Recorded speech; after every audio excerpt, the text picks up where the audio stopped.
messieurs, bonsoir et merci de suivre le 20h de la télévision du Burkina. Il y a 2 ans, le cœur de la capitale burkinabé était touché par le terrorisme.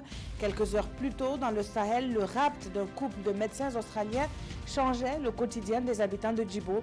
En ce triste anniversaire, les familles de victimes et les rescapés dénoncent une inaction du gouvernement.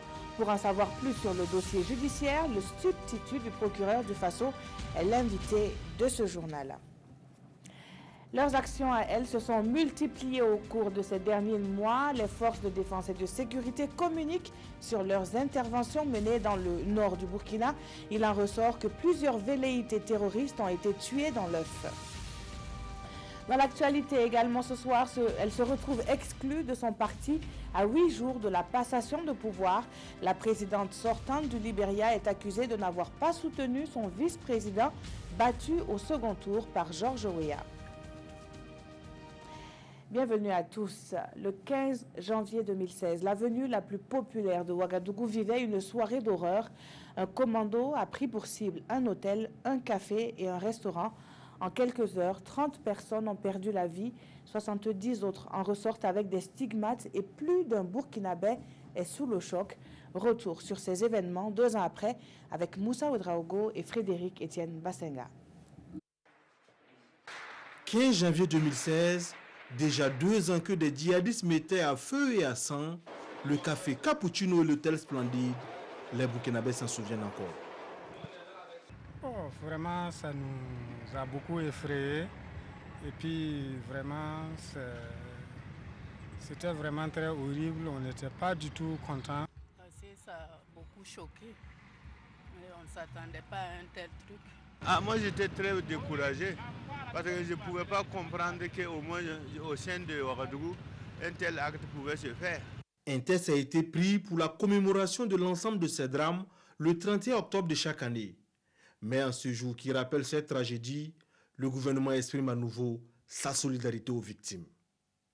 Donc le gouvernement voudrait dans un premier temps donc inviter le peuple burkinabé à avoir donc un esprit de cohésion face à ces attaques-là, un esprit de solidarité avec les parents des victimes et une pensée pieuse pour ceux qui sont décédés.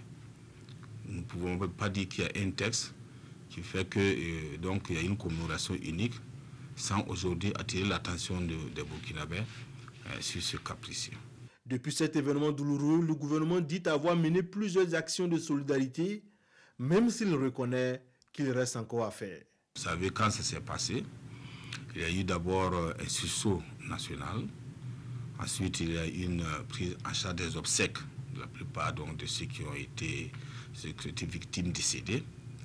Il y a eu également donc, des commémorations qui ont été faites. Il y a mis en place donc, une sorte de stèle, donc, que vous voyez là-bas, là, à côté, donc, en mémoire de l'ensemble des victimes qui sont décédées.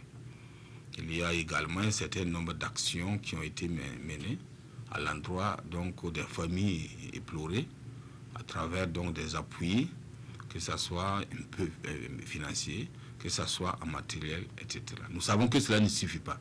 Parce que ceux qui sont déjà décédés, on ne peut pas acheter leur vie. Nous savons également qu'il y a toujours un effort à faire parce qu'il y en a qui sont soignés, il y en a qui doivent être également soignés. Le même 15 janvier, le couple Elliott était enlevé à Djibo. S'il est vrai que Mme Elliott a été libérée, Dr Elliott reste toujours entre les mains de ses ravisseurs. Et sur la question, le gouvernement dit être à la tâche, le manque de communication serait lié à la délicatesse du sujet. Eux s'en souviennent comme si c'était hier. Les victimes et parents de victimes de cette attaque du 15 janvier ont tenu à commémorer ce triste anniversaire à travers un dépôt de gerbes sur l'avenue Kwame Nkrumah et une conférence de presse. Le compte-rendu avec Amado Ilboudo et Nathalie Sawadogo. Une gerbe de fleurs sur la stèle des victimes des attentats de Cappuccino et de l'hôtel Splendide. À ce triste anniversaire, l'association des familles des victimes rend hommage à leurs parents disparus. Et face à la presse, elle dénonce le silence du gouvernement au regard des difficultés que vivent les parents des victimes. Nous avons fait plusieurs démarches vers ces autorités. Ils nous ont donné beaucoup d'engagements. Malheureusement, ce sont des engagements qui sont restés dans le vide. L'engagement, c'est de pouvoir se rencontrer et de faire l'état des lieux, comme je vous ai précisé ici, des différentes catégories de victimes. Il y a des personnes décédées qui travaillaient, qui étaient des piliers de leur famille. Il y a des blessés à ce jour qui ont toujours des balles dans leur corps.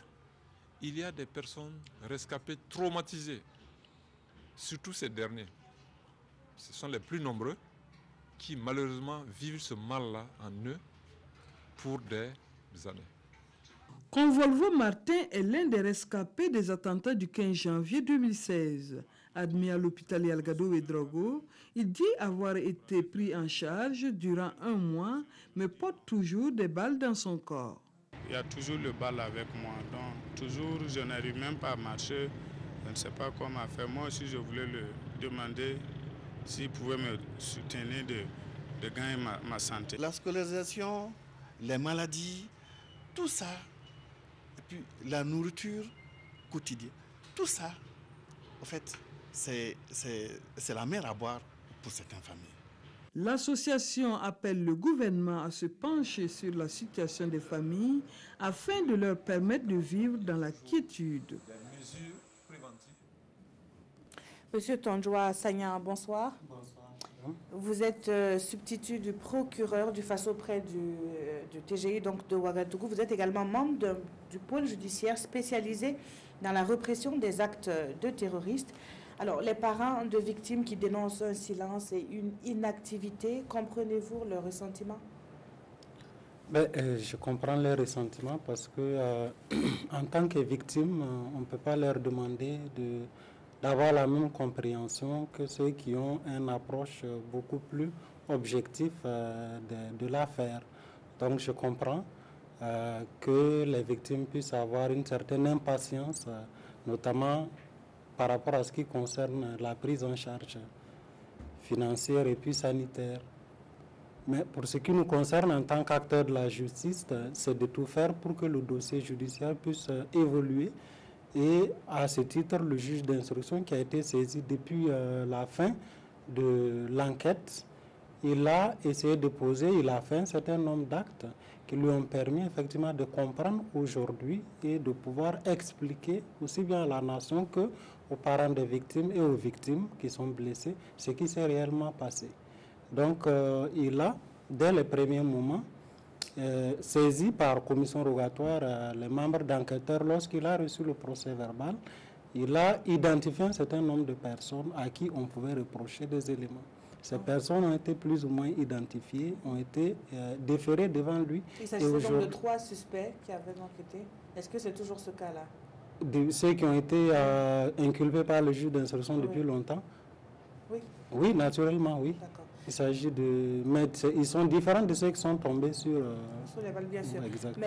Mais justement, on a l'impression qu'il y a un silence radio autour de ce dossier judiciaire-là. Où est-ce qu'on en est aujourd'hui? Aujourd'hui, où est-ce qu'on en est? Parce que c'est un choix stratégique également du juge, parce que vous vous rendez compte que en fait, c'est une nébuleuse.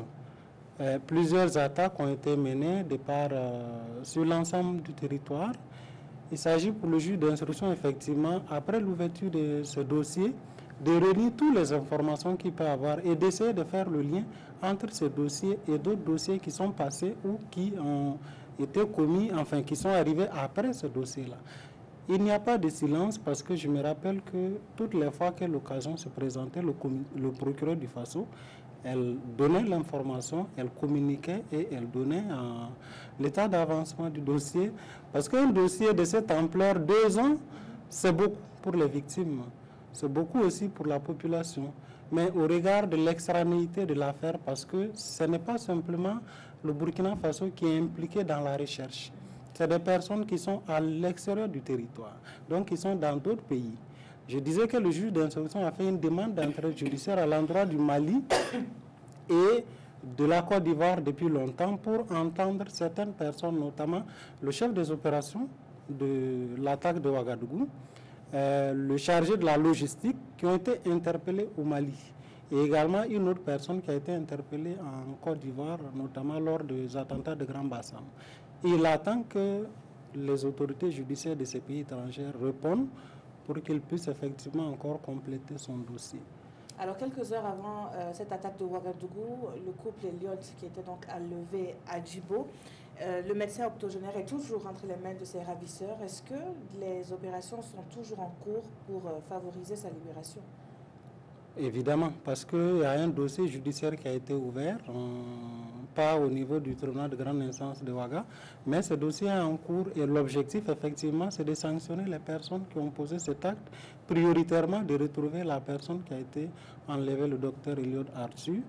Et également, dans le dossier du 15 janvier, le juge, lorsqu'il a amené à poser des actes, des personnes qu'il a devant lui, il essaie de poser des questions, il pose des questions et il reçoit à ce titre-là des informations qu'il communique à son homologue en charge donc, du dossier de l'enlèvement du docteur. Et donc, quel est le message que vous voulez porter justement à ces victimes et parents de victimes, quant en tout cas à la prise en charge de ce dossier judiciaire? Du côté des autorités judiciaires, ce que nous avons à dire, c'est de leur demander toujours d'apporter les éléments qu'ils peuvent avoir. Parce que dans ce dossier, ça a été des témoignages spontanés qui ont fait avancer l'affaire. Donc, les personnes, qu'elles soient victimes ou bien qu'elles soient simplement des témoins, qu'elles puissent nous apporter davantage des éléments pour que le juge puisse étoffer davantage son dossier. Et je peux peut-être ajouter que la conclusion de l'affaire judiciaire, d'autant plus que les personnes qui ont directement orchestré les attaques et les assassinats, ces personnes-là sont décédées. Donc, les personnes qui seront amenées à être inculpées par les juges, c'est des complices, c'est des commanditaires. Est-ce que vous êtes formel que c'est eux qui l'ont orchestré? Peut-être qu'il y a d'autres personnes au-dessus de ces personnes qui ont commis l'acte. Oui, c'est ce que je disais. Donc, il y a des personnes qui ont matériellement exécuté les attentats. Mais on connaît le nom aujourd'hui du commanditaire qui a été voir au Nord Mali le numéro 2 du groupe Al-Mourabitoun, qui est une branche d'ACMI, et qui est revenu autour du 20 et du 25 à Ouagadougou. On sait là où il a séjourné, on sait sous quel nom les assaillants ont pris lorsqu'ils étaient à l'auberge. Donc, ce genre d'information va permettre au juge, effectivement, d'étoffer son dossier. Mais je persiste pour dire que la résolution judiciaire du problème ne sera pas la panacée aussi pour les victimes. Parce qu'il y a une belle partie de leurs préoccupations qui seront supportées par des acteurs qui ne sont pas judiciaires, malheureusement, pour nous. Donc, en tout cas, le côté judiciaire aussi a sa place de choix. Tout à fait. Merci à vous, M. Tonjoa Sagna. Je rappelle que vous êtes le substitut du procureur du Faso près du tribunal de grande instance de Ouagadougou et vous étiez avec nous pour des informations concernant l'avancement des enquêtes et donc du dossier judiciaire des attaques du 15 janvier 2016. Nous poursuivons ce journal en parlant toujours terrorisme. Cette fois, la Grande Muette sort de son silence et fait le bilan des opérations menées dans le nord du pays ces derniers mois. Que dit ce communiqué de l'état-major général des armées? Réponse avec Vincent Kendrebogo. La fin d'année 2017 n'a pas été de tout repos pour les forces de défense et de sécurité déployées dans le nord du pays. Les unités du groupement des forces armées antiterroristes ont dû redoubler d'efforts pour assurer une quiétude à la population. Armées de l'air, unités de la gendarmerie et de la police ont conjugué leurs efforts pour prévenir des actes terroristes sur le sol burkinabé. Selon le communiqué de l'état-major général des armées, environ 200 individus ont été interpellés dans le cadre de ces opérations. 33 ont finalement été transférés aux unités de police et de gendarmerie pour les besoins d'enquête et les autres sont libérés. Armes et munitions, matériel de fabrication d'engins explosifs et faux documents ont été saisis. Et des camps de refuge et d'entraînement terroristes ont également été détruits. Les forces armées nationales se félicitent alors de la collaboration de plus en plus accrue des populations, lesquelles sont invitées à poursuivre cet élan de soutien aux unités engagées sur le terrain pour la sécurisation du territoire national. Et leur courage et leur patriotisme salués dans le Yatenga en rendant visite aux éléments en poste dans la zone frontalière de Niensé. Le ministre de la Jeunesse salue les efforts des forces de défense et de sécurité de tout le pays. Smaïla Ouedraogo était à la tête d'une délégation provinciale du Mouvement du Peuple pour le Progrès. Le point avec Constantin Ouedraogo et Alex Zagré. En marge des activités politiques du MPP, le ministre de la Jeunesse a rendu visite aux forces de défense et de sécurité basées à Niensé. Dans ce poste de contrôle frontalier avec le Mali, Smaïla Ouedraogo est venu encourager et féliciter cette armée majoritairement jeune pour le travail qu'elle abat au quotidien. Au Burkina Faso, si vous prenez 100 Burkinabés, 83 sont des jeunes. Exactement le cas de notre armée. À travers les différentes visites qui sont faites, que c'est des gens merveilleux, formidables, parce qu'il s'agit de deux corps, un corps paramilitaire et un corps militaire, qui cohabitent ensemble sans aucune friction. Et je ne pouvais pas, en tant que le responsable chargé donc, de la jeunesse, ne pas venir témoigner à cette jeunesse-là, engagée et déterminée à défendre l'intégrité du Burkina Faso, toute l'amitié, toute la reconnaissance. Pour ces hommes en tenue, cette visite est un signe d'encouragement de la part du gouvernement. Ils ont saisi cette occasion pour exprimer quelques doléances. De telles visites, on ne peut que être très rassuré, que quelque part aussi on veille sur nous. Nous veillons sur les populations et quelque part c'est pour dire que monsieur le ministre et le gouvernement tout entier n'est pas en reste de nos difficultés. Tous unis, militaires et paramilitaires disent avoir un but commun dans ce poste mixte, anéantir ces ennemis qui créent la psychose au sein de la population. Et pour soutenir la troupe, le ministre a fait ce don de vivre. Retour à Ouagadougou où le médiateur du Faso multiplie les audiences. Ce 15 janvier, Sarah Sérémé a d'abord reçu les protagonistes de la crise qui secoue la commune rurale de Saponé. Elle a ensuite échangé avec les syndicats des enseignants du Burkina et pas seulement. Le point avec Mathias Rabo et Aruna Mari. À 24 heures de la reprise des négociations entre le gouvernement et les syndicats d'enseignants, le médiateur du Faso joue ici la carte du dialogue avec les syndicats pour une sortie de crise. Pour Sarah Sérémé, le spectre d'une année blanche plane sur le Burkina Faso. Au syndicat, le médiateur du Faso demande de sauver à tout prix le système éducatif de cette impasse. Côté syndicat, l'on réaffirme sa disponibilité à renouer le fil du dialogue. Elle a eu à nous demander de surseoir au mot d'ordre que nous avons lancé. Nous lui avons fait savoir qu'en réalité, nous avons suspendu la grève le 11 passé. Actuellement, les mots d'ordre qui courent, ce sont les mots d'ordre de non-évaluation, de notre transmission de courrier. Et ça, en fonction de l'évolution des négociations, alors, selon l'évolution, nous pouvons en tout cas surseoir. Toujours dans le cadre de la résolution de la crise, le médiateur du Faso a consulté l'UNAPESB, l'Union nationale des associations des parents d'élèves du secondaire et du supérieur. Pour Sarah Sérémé, il s'agit de recueillir les préoccupations des parents d'élèves à travers leur fêtière. Nous avons échangé avec le médiateur pour lui demander d'user aussi de tout son pouvoir pour rapprocher les points de vue des uns et puis des autres afin que tout au plus cette semaine-là, il y ait vraiment que les choses reviennent à la normale. C'est le cri de cœur que nous avons donc transmis au médiateur du Faso aujourd'hui. Crise, c'est aussi la situation que traverse Saponé. La localité est sous tutelle d'une délégation spéciale. Dans le cadre de la résolution de la crise, Sarah Sérémé a reçu tour à tour les deux parties. Gouvernance, démocratie et affaires, c'est le trio gagnant au centre d'une conférence internationale prévue s'ouvrir demain à Ouagadougou. Sur initiative du président du Faso, la rencontre est co-organisée par le gouvernement burkinabé et les chambres de commerce américaines et burkinabé. Les enjeux dans ce reportage signé Urbain Benito Somé et Maïmouna Traoré. La conférence internationale sur la gouvernance économique est une initiative prise par le président du Faso, Roch-Marc Christian Kaboré, à l'issue des journées du Burkina Faso tenues à New York en septembre dernier. À la veille de ce grand rendez-vous organisé par le Burkina Faso et les chambres de commerce burkinabé et américains, le ministre des Affaires étrangères situe les hommes de médias sur ces enjeux. C'est une conférence qui vise donc à voir comment renforcer la voix des entreprises pour soutenir la démocratie et la gouvernance, surtout en Afrique. Et on peut dire que c'est une organisation entre burkinabé et américain.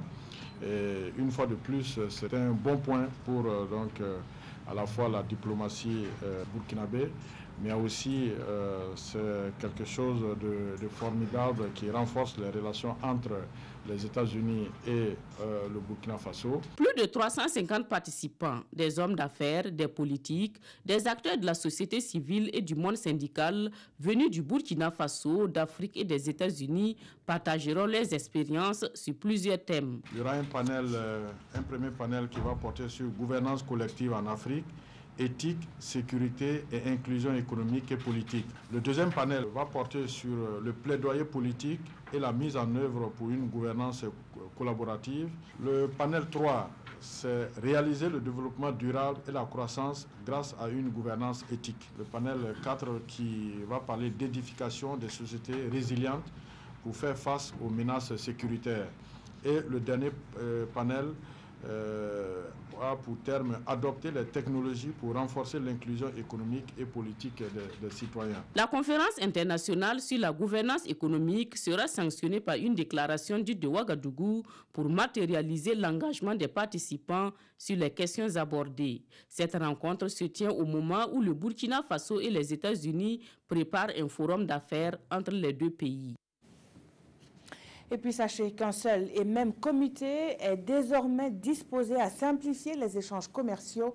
La particularité de ce comité est qu'il compte en son sein des acteurs du public et du privé. La mise en place du comité national de la facilitation des échanges est effective depuis ce lundi. Précision avec Issa Kafando et Zalissa Sanfo. Comment rendre les échanges commerciaux plus rapides, moins chers, plus prévisibles tout en leur garantissant la sécurité? Ces acteurs du monde du commerce sont ici pour trouver des réponses. Et cet atelier marque officiellement le lancement des activités du Comité national de facilitation des échanges. Le département du commerce a pensé qu'il était très utile de réunir donc les membres de ce comité pour leur permettre non seulement de se connaître, ensuite de pouvoir ensemble planifier un certain nombre d'activités pour faciliter donc la mise en œuvre de cet accord et connaître aussi leur rôle. Qu'est-ce qu'on attend d'eux? Des décisions prises lors de la 9e conférence ministérielle de l'Organisation mondiale du commerce tenue en décembre 2013 à Bali, en Indonésie. Il faut dire donc ce comité a pour rôle essentiel d'être un organe d'abord de veille, d'orientation, de conseil. Au vu de cette évaluation, avec la composante secteur privé, nous allons regarder qu'est-ce qui reste à faire pour leur permettre de mieux gérer leurs opérations. Donc ce sera donc des doléances. Et au vu de ces doléances, nous allons reformuler un certain nombre de mesures pour permettre au gouvernement de pouvoir les prendre afin de faciliter le commerce intra-africain ou de façon générale le commerce international. À ce jour, le comité compte une quarantaine de membres regroupant des agents de l'administration publique, des membres de structures d'appui au secteur privé, des organisations professionnelles et les acteurs de la société civile. La facilitation du commerce vu du côté des transports dispose également de son comité. Celui-ci est chargé de piloter la modernisation du secteur et est porté par le département des transports, de la mobilité urbaine et de la sécurité routière. La première session ordinaire de ce comité a entre autres porté sur l'amélioration des services sur l'axe Abidjan-Ouagadougou. Gérard Sommet, Vincent Kendrebego. Faciliter le trafic routier sur l'axe Abidjan-Ouagadougou. C'est l'objectif de cette réunion des membres du comité de pilotage du projet d'appui à la modernisation du secteur et à la facilitation du commerce. Lors de cette rencontre, ils vont examiner et adopter des projets et programmes d'activité de ce projet. C'est un programme qui a été initié et qui a pour ambition de faire en sorte que les conditions de transport sur le corridor Abidjan-Ouagadougou, surtout dans sa partie burkinabé, puisse s'effectuer dans des conditions de célérité, avec in fine la réduction des coûts de transport. Pour ce faire, plusieurs activités seront entreprises. Ce sont entre autres la mise en place d'un soutien à la modernisation des douanes et l'amélioration de la sécurité routière sur l'axe Abidjan-Ouagadougou. Il y a une composante institutionnelle qui va participer de la formation des acteurs, aussi bien publics que privés, c'est-à-dire les opérateurs de transport. Mais il y a surtout la composante douanière qui va consister à mettre en place un système d'interconnexion des deux douanes, douane ivoirienne et burkinabé, qui aura comme impact une amélioration de la fluidité du trafic entre les deux pays. Initié en juin 2017 et financé à plus de 13,7 milliards de francs CFA par la Banque mondiale et l'État burkinabé, le projet d'appui à la modernisation du secteur des transports et à la facilitation du commerce est prévu pour durer 5 ans. Et quid du projet qui vise à relier Ouagadougou à Accra? L'interconnexion sous-régionale est cette fois ferroviaire et les experts du comité conjoint sont réunis à Ouagadougou. Il est attendu un calendrier de mise en œuvre. Yacouba Gamene et Estelle Judith Assogba. Le train va bientôt siffler entre Ouagadougou et Accra. C'est la volonté des deux États burkinabés et ghanéens. Les experts chargés pour l'opérationnalisation du projet d'interconnexion ferroviaire entre ces deux pays se concertent à Ouagadougou. Objectif, donner corps au projet. Ils vont définir le tracé de façon définitive. Ça partira de Ouagadougou. À la partie sud de Ouagadougou, ça passera par Kombisiri, Manga, Yambassé, Po, Dakola en ce qui concerne le Burkina Faso. Et c'est sur une distance de 218 km. Et le financement, il s'agit d'un BOT, c'est Build Operating Transfer. C'est un partenaire qui va construire, exploiter dans un délai donné, un temps donné, qui sera défini par les deux États. Et il transfère après ce délai-là. Donc nous avons l'infrastructure qui va participer au développement économique de notre pays. L'idée de passer à la phase de concrétisation de ce projet est née de la volonté des deux chefs d'État, Nana Akufo-Addo du Ghana et Roch Marc Christian Kaboré du Burkina Faso. C'est un projet structurant, une fois mis en œuvre, va contribuer au brassage entre les deux peuples et la consolidation des relations économiques entre le Burkina Faso et le Ghana. Well, as I've already indicated, ça va permettre à nos deux pays d'être vus, une visibilité de nos pays. Ensuite, ça va offrir des opportunités d'emploi pour notre jeunesse et ça va permettre aussi de recevoir des opportunités en ce sens que le Burkina Faso pourra exporter ses produits vers le Ghana. Comme je l'ai dit, c'est un partenariat win-win, un partenariat gagnant. Donc ça va faciliter les relations commerciales, ça va rapprocher les deux pays et ça va faciliter l'intégration. And we are going to lay the foundation for the total integration of West Africa. Le comité qui a été mis en place de part et d'autre a un délai de 3 mois pour fournir un calendrier précis afin que ce projet passe à sa phase de réalisation avant le mois de juin 2018. Un engagement pris en mai 2016 et qui se concrétise aujourd'hui. Le ministre d'État en charge de la sécurité offre une ambulance au centre médical de Diabo. Nous sommes dans la province du Gourma, région de l'Est, ce dont vient soulager les évacuations sanitaires de la localité et de ses environs. Adama Guiti et Nyarkiteda nous en disent plus. Diabo, à 50 km de Fada. Les femmes ont demandé et Simon Compaoré s'est engagé à aller trouver une ambulance. Nous étions en mai 2016.